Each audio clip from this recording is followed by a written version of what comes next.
28 cars, actually the first time I've ever seen it where there's pits on both sides of pit lane. Yep. And yes, I had a few people call last night saying the world's narrowest pit lane. That's another first for IZOD IndyCar Series. It is a narrow pit lane. And it's going to, we could see a lot of action right there. Will Power, for example, P1, as far as pit stalls, he lets out his clutch. He's on the racetrack. I mean, it's it's that tight. I mean, there's no room for error. There, by the way, if there's cars up to speed, boy, it's going to be there's. David, do you figure they'll have to hold them if there are cars coming? Will they have to have a marshal or a series official there to hold them if there are cars coming through that corner? I think they have to leave that up to, because that's such a disadvantage sometimes to do that. Yeah. So I think they got to just because there is no blend line. Right. There is no blend area off of the pits. Right. You literally, as you said, when Will Power leaves his pit stall, 20 feet later, he's in the racing. That's right. So it's going to be very interesting. And in turn 3, matter of fact, when I go out tomorrow with the 2-seater, not only will I get an idea of the track, but if you guys could hang out in turn 3 in case my car doesn't make that corner, and we appreciate you pushing me back. We'll have Jake Curry will be there. And if you don't make it through 1, Mark James will be there. Yeah, so Nick Yeoman, what do you have on pit lane? I just don't want the first shift of having to pick up Davey. Yeah. I'd like to have my afternoon freedom. Yeah. You guys mentioned pit lane and how tight it is getting up out of it. I'm looking at it, standing right down here at pit exit, and I don't even know if it's wide enough for guys to come 2x2 out of pit lane. You've got the timeline where things are going to be marked off, where drivers will battle for position. But if we get a full course caution and you get multiple cars coming in for pit stops, there is no way that you can exit pit lane side by side and then pull out on the track. It just simply doesn't look wide enough. Now, it may be a little, misleading to me, but it's going to be awfully tight. And if we get a situation, Michael, we're having green flag pit stops, man, it is going to be a wild part of the racetrack. It is Power. Briscoe has just gone to P2. Ryan Briscoe out in the number 16 Penske entry has gone to P2. Scott Dixon in the number 9 Target Chip Ganassi Racing Machine. And Simona Di Silvestro back in the U.S., and she is back in the top 5 as Simona has gone to P2 at a minute 24.89. But Will Power, Davey, as you mentioned, he's just getting faster and faster now. He is the only driver in the 23s, as on that last lap he dropped to 123.72. He knows how to get around there. As you say, Franchitti now, a minute 24, but he wasn't even in sight until the 4th lap. That's so right. Will knows how to get it done quick. Is that a testament, Davey, to just how quickly a guy can pick up? You know what it is? There is an art to that. There's no question about it.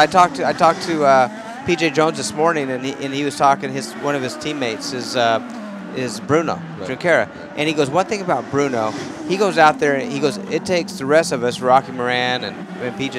We got a problem, guys. Oh, that Dixon. Is Scott Dixon. Dixon hard in the wall. Made contact with the wall in turn number 4. We've got a full course caution in turn number 6. A Penske car. I don't think so. I'm telling you, that's a Penske car. You are right. I think it is. Will Power. I think it's Ryan Briscoe, we're being told. So Ryan Briscoe has become the second driver. And this is in turn 6? Turn 5. So that's in the chicane. That's in that double chicane.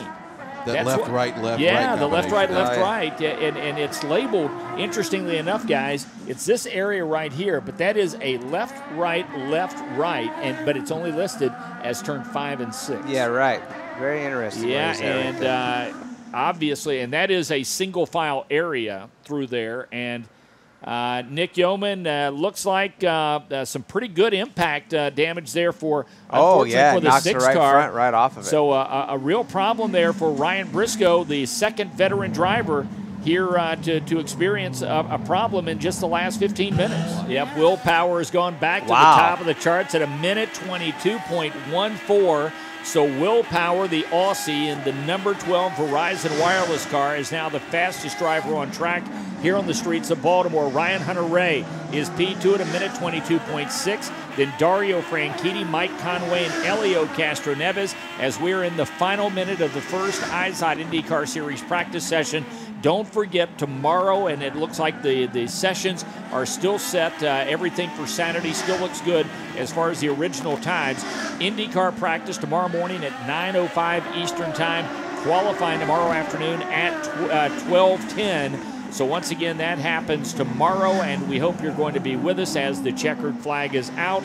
and Will Power will be P1. Of course, let's remember that there are a few drivers out on course. The timing cone, Davey, just passed the entrance to turn 4. That's right. They do that, as we talked about on all the street roads. So you can get a full lap in and still be able to come into your pits, Mike.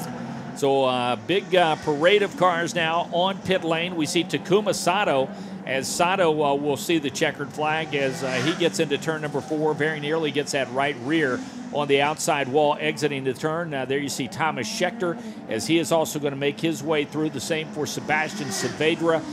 Looks like Sebastian Bourdais will also make his way back to pit lane. Bourdais just put it in top 10. Kanana P9 now. Wow, how about that? So Will Power P1 at a minute 22.14. Dario Franchitti next at a minute 22.22. So these guys continue to duke it out. Elio Castro Neves, who was strong last weekend in Infineon, is P3 at a minute 22.29. Ryan Hunter-Reay, who was briefly at the top of the chart, is 4th.